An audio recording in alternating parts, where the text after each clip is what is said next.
यात्रा के साथ जुड़ते हुए कांग्रेस के साथ जुड़ने की जरूरत है। जिस तरह बीजेपी एक फिरका परस्त ताकत हिंदुस्तान को लूट रही है, उसी तरह मगरबी बंगाल में ममता बनर्जी की सरकार हम बंगाल के अवाम को लूट रही है, यहाँ के किसान को लूट रही है, यहाँ के नौजवानों को लूट रही है, यहाँ के पढ़े लिखे रोजगार की तलाश में घूम रहे लोगों को लूट रही है। उनसे बचाने के लिए हम सबको कांग्रेस का दामन थामना की जरूरत है। इसलिए आप लोगों के पास मैं ये अपील लेकर आया हूँ कि आपको डरने की जरूरत नहीं है। जो खुद गलत है उनसे डरने की जरूरत नहीं है।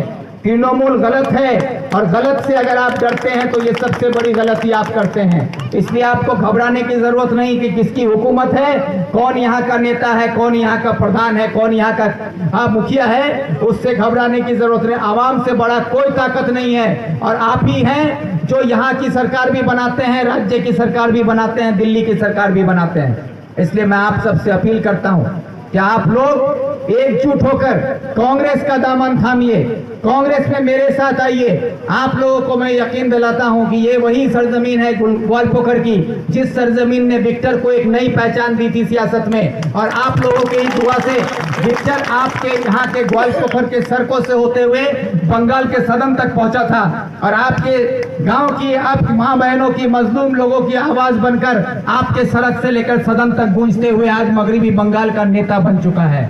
और ये इसकी शुरुआत ग्वालपोखर में आप लोगों ने की थी। इसलिए मैं आप सबसे अपील करता हूं कि आप लोगों को किसी से डरने की जरूरत नहीं है। आप लोग बेखौफ होकर, बेबाक होकर आप लोग कांग्रेस का दामन थामिए। आपके साथ मैं हूं, आपके साथ पूरा ग्वालपोखर है, पूरा उत्तर दिनाजपुर रहेगा।